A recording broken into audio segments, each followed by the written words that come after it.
Hi guys, back again with another thrilling top 10. And today we're going to be moving a fair bit outside of the norm for this channel, but you need to understand one very important thing about me. When I'm not vibing metal or exploring prog, I'm probably watching something from Disney. Now, I've loved Disney for basically my entire life, and I truly come alive into myself when I'm either at the parks or at the cinema. A new Disney animated movie is a huge event for me, and I have seen pretty much everything that's come from the most iconic of American media staples. So, given that this year marks the 100th anniversary of Disney as an entity, I find myself with the opportunity to not only feed the algorithm, but allow myself a self-indulgent opportunity to talk about something very, very close to my heart. Some quick rules though. This is talking about songs from movies only, and can cover both Disney and Pixar, and they can be sequels, straight-to-video movies, etc., whatever. Just nothing from any TV shows, stage musicals, or unreleased songs from existing movies, so no snuff out the light. Sorry guys. Also, I am enforcing a strict one song per movie rule, otherwise the top 10 would be songs from like 3 movies only, and that lack of variety is kinda boring to me. So, without any further ado, let's get going. Right, at number 10, it's Stand Out from a Goofy movie. Let's be honest with ourselves here, there was only ever really going to be 2 songs in contention from this movie, Eye to Eye or Stand Out, and as much as I love both of these tracks, something about the rebellious spirit of Stand Out just speaks to me more than Eye to Eye. The sight of Max Goof fulfilling his fantasy of being the coolest kid in school absolutely brutalised me as a child. Seeing this character getting to do what every single overlooked kid ever wanted to do, and ultimately resulting in him becoming the most beloved person in his entire school, despite the setbacks, just blew my mind when I was a wee lad. The quasi-Prince meets Michael Jackson stylings of the Powerline songs have aged remarkably well, each standing up on their own merits and succeeding in not only being really good songs within the context of the movie, with both managing to feel lyrically and musically relevant to the narrative at the time of their inclusion, but they're also just really good pop songs in their own right, and Stand Out really does exactly what its name suggests. It's a huge, impactful moment of the movie, and a song that's guaranteed to have me leaping for the microphone should I ever go on a karaoke night and find a bar that has this on their machine. Amazing song from a criminally underrated movie that anyone who's ever had a disagreement with a parent needs to go ahead and watch this right now. Right, at number 9, it's time for the most recent movie on this list with How Far I'll Go from Moana. Disney have always been really good at the I Want song. You know, the kind of track that establishes the main character's motivations and personality, as well as their aspirations and drive for the overarching plot of the movie. I feel that How Far I'll Go is one of the most successful interpretations of this. We get an immediate taste of exactly what it is that she's currently living through, the expectations set upon her by her birthright, but as well as her yearning for something more, a freer and more exploratory life out at sea, which of course we find out later on in the film is exactly what her ancestors did and where her wanderlust comes from. It's an incredible performance vocally, with some mesmerising melodies, incredibly catchy hooks, and one of the best reprises later on in the film.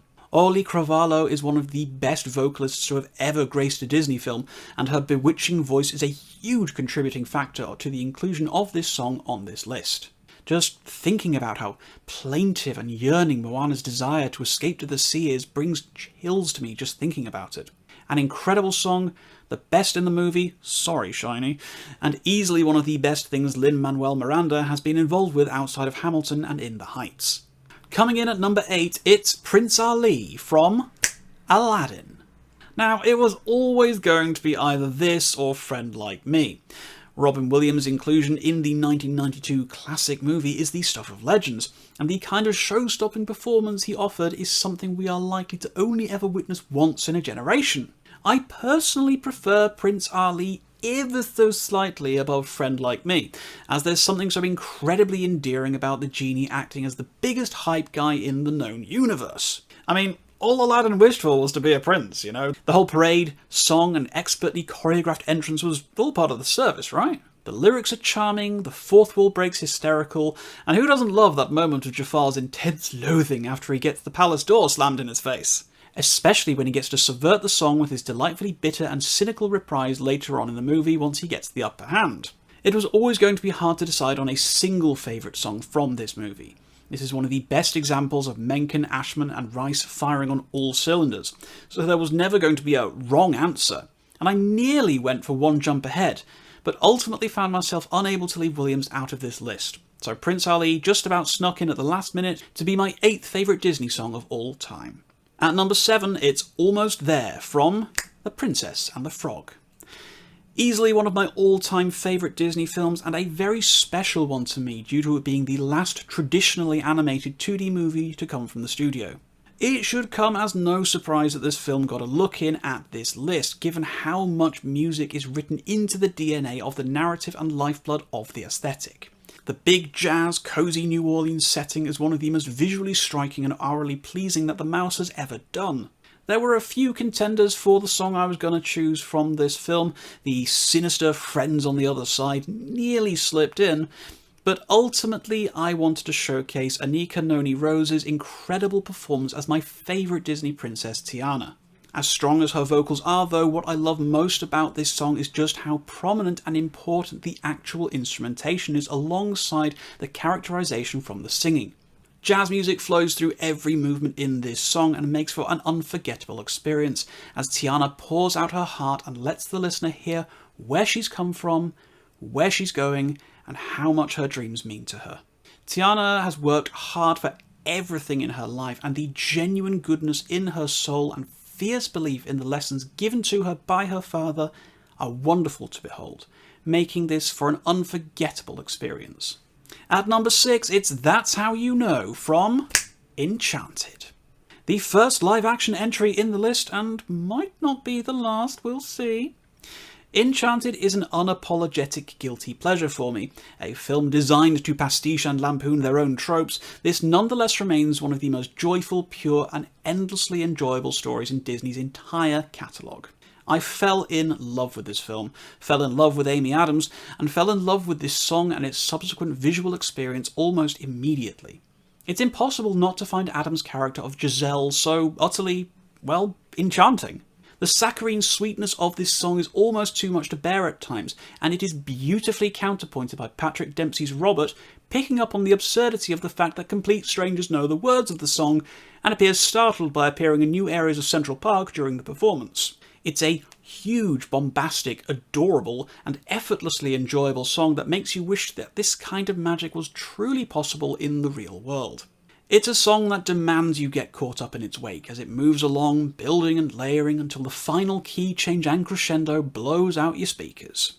This is a song I will always crank up to 11 whenever it comes on, and you're damn right I sing my little heart out to it as well. Splash Landing at number 5, it's Poor Unfortunate Souls from The Little Mermaid. Yeah, I know it's taken this long to get to a villain song, which honestly surprised me too, given how iconic so many of Disney's bad guy songs are. And what better to get the ball rolling than everyone's favourite betentacled sea witch, Ursula. Pat Carroll's performance here is the stuff of legends, channeling the most extraordinary drag queen energy you've ever heard in an animated movie. Ursula's catty, bratty, sassy attitude carries this song so powerfully, it's kinda not hard to see why Ariel signed on the dotted line at the end of it all. It's all about the second act though, when Ursula starts pushing for a snap decision, getting more aggressive, hostile, confident and victorious. You can feel her enthusiasm and satisfaction as she starts to realise that she's winning Ariel over. The boss was indeed on a roll with this one. It's an absolutely delightful villain song, pulling off that kind of gleeful, hedonistic camp energy that I came to love from so much of the Renaissance era of Disney. Just look at characters like Ursula, Gaston, Scar and Jafar. There was so much unbridled queer energy on full display in the early to mid-90s, and it was glorious. But as much as I love the camp energy from this song, this is not my favourite villain song. Because when you want a real villain song, you want a real villain. So here it is, from The Hunchback of Notre Dame, it's Judge Claude Frollo's song, Hellfire. Is there a more evil villain than Frollo? No. The answer is no. Not even would-be puppy murderer Cruella de Vil is as much of an irredeemable monster as the man who literally kills Quasimodo's mother for merely existing, tries to murder him as a baby, gets naughty downtown feelings towards Esmeralda, and burns down half of Paris, no doubt killing hundreds, if not thousands of people in the process. Frollo is the ultimate in sheer villainy in the Disney canon, and it feels appropriate that his villain song is the most sinister and evil of them all. There's no room for levity or humour here. This is pure, unfiltered monstrosity. The lyrics are dark and deeply unsettling as we're given a look behind the curtain at Frollo's obsession and the conflict he feels between his religious doctrine and his heart's desires. This is probably the least Disney of all Disney songs, feeling more like a number from a grim and serious stage musical, but honestly I think it benefits enormously from it. Now, whilst the film is one of my favourite animated movies from Disney, it does suffer from a bit of tonal whiplash, as the same movie that includes this haunting, powerful and emotionally traumatising song about a dark man's darkest desires and his willingness to burn someone alive for refusing his advances, also features the haha funny gargoyles song, which is genuinely awful and, for my money, one of the worst Disney songs ever. Nevertheless, Tony Jay's performance as Frollo is one for the ages, and this song sits aside as one of the most powerful and memorable across every single movie that the studio has ever created. Okay, it's the big ones now. And at number 3, it's time for Feed the Birds, Tuppence a Bag from Mary Poppins. I know, I've not repped the Silver Era at all yet, and considering this included films like Lady and the Tramp, Cinderella, The Jungle Book, and 101 Dalmatians, it might seem surprising that not a single song from this age of Disney has made it into my list until now. I'm a Renaissance guy, I'm not pretending otherwise. I simply prefer the typical kind of songwriting and styles of music that Disney were exploring in the late 80s to mid-90s, and I'm not apologising for that. This is, after all, just my list. But anyway, before I get caught up in defending my choice to have only included a single 60s Disney movie so far, let's talk about how Mary Poppins is basically one of the most wonderful movies to have ever been made. Despite the drama behind the creation of this film from the novel's original author P.L. Travers, this is still one of the most iconic things Disney ever made, and pretty much every song from this movie could have made it onto this list somewhere. Supercalifragilisticexpialidocious, A Spoonful of Sugar, Jolly Holiday, Chim Chim Cheree, Let's Go Fly a Kite. Man, those could all have occupied spots in my top 10 if I broke my one song per movie rule, but I had to go with my heart, and I had to include Feed the Birds at this spot. This is one of the most simple but beautiful songs in the Disney canon. Julie Andrews has the voice of an angel and is allowed to truly flex her range here. From her lower register to the higher, there's not a single missed moment that doesn't set my spine tingling. The nostalgic glow that I get from Feed the Birds is unlike anything else from Mary Poppins. There's a sense of warm familiarity and memories of an easier life. Poppins as a character encourages us to find beauty and satisfaction in the most basic of things, and Feed the Birds encapsulates this perfectly and is the kind of extraordinary magic that the Sherman Brothers would become well known for. Absolute magic, one of the most archetypal demonstrations of what classic Disney would become known as, and it's telling of the sheer strength of the following two entries that they were able to keep this one from the number 1 spot. Right, the penultimate spot goes to the first major track from Beauty and the Beast, the succinctly titled Belle. This is my favourite Disney animated movie. It has been since the day I first saw it, and it remains as such to this day. It contains the perfect balance of whimsical charm, an epic sense of magic and wonder, a cruel and conceited villain, an admirable and charming protagonist, and some of the best supporting characters to ever grace the big screen. I love it wholeheartedly, and I especially love the music. Every single track hits. There is not a single song in this movie that I would consider weak or subpar. Everything from Gaston's hilarious, vain, ultra-masculine, self-aggrandizing song to the glorious ballroom scene of Angela Lansbury's epic title song, Beauty and the Beast, has it all. So my choice from this film could only be the one song that has it all. The opening, establishing song of Belle has everything I could want out of a classic Disney song. It's whimsical, creative, tells a perfect narrative without ever feeling forced or awkward, and introduces all the major thematic elements of the film into one incredible 5-minute long sequence. Belle is presented to us perfectly.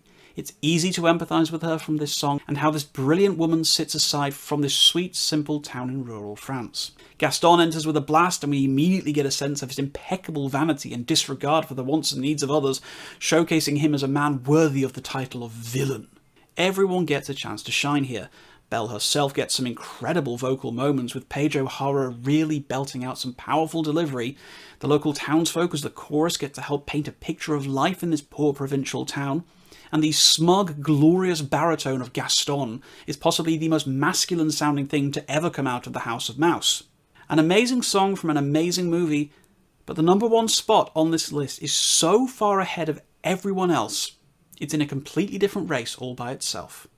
So the top spot, the big one, the undisputed king of the pile, it's The Circle of Life from The Lion King. There was never any doubt in my mind what was my number one Disney song of all time. I started from here and I worked my way backwards. Nothing was ever going to unseat this, so this list was really a race to see who ended up in second place, so congratulations to Beauty and the Beast. You see, with this song, I can get excited about not only one of the best Disney movies of all time, but I can also continue to extol the virtues of Elton John as a songwriter, so it's a win-win here for me. I mean, yes, this isn't just about Elton, it's Tim Rice's lyrics, it's LeBeau's incredible opening vocals, and Carmen Twiley's extraordinary delivery beyond that. This is the song that I think of when I think of Disney. The song I think of when I need an emotional hit. The song of my childhood, the song to stir my senses, and the song to make me feel alive. There's not much I can say about this song that 1,000 people haven't already said, and this being at the top spot of yet another top 10 Disney songs of all time is sure to cause some eye-rolling from that one guy who champions A Guy Like You as the greatest in the Disney musical canon. But frankly, I don't care. I'm staying true to myself and my emotional instinct, and there could honestly be nothing else in the running for this position in the list. I defy anyone to listen to this and not feel something. Especially at that key change right towards the end, where the heavens part and the sun shines down on Simba as Rafiki holds him aloft for all of the Pride Lands to see. It is heart-stopping. An unbelievable power statement of a song, one of the most effective and attention-grabbing ways to start any movie, let alone an animated one, and one of the most incredible moments in cinema for me. I felt like my life took on a turning point when I first saw this movie, and the strength of The Circle of Life and its enduring, continually beloved status is testament to how good of a song this is, that even now, nearly 30 years later, Disney have never been able to do even remotely better than this. The Circle of Life is absolute perfection, the kind of song that happens once in a generation and will forever and always be my all-time favourite Disney song. So there we have it. My 10 favourite Disney songs.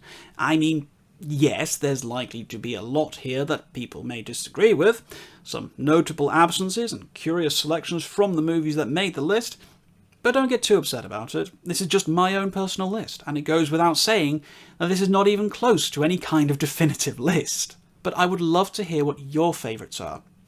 Convince me in the comments that Scales and Arpeggios is a brilliant song with incredible singing that shouldn't make me want to tear my own ears off. And if you did like this video, please do share it with anyone else you think would possibly enjoy it, and please do consider subscribing to the channel for more content. I will be leaving my link tree down below, where you will find all the places to find me on social media, as well as a link to my Ko-fi page if you're feeling particularly generous and want to help support the growth of the channel.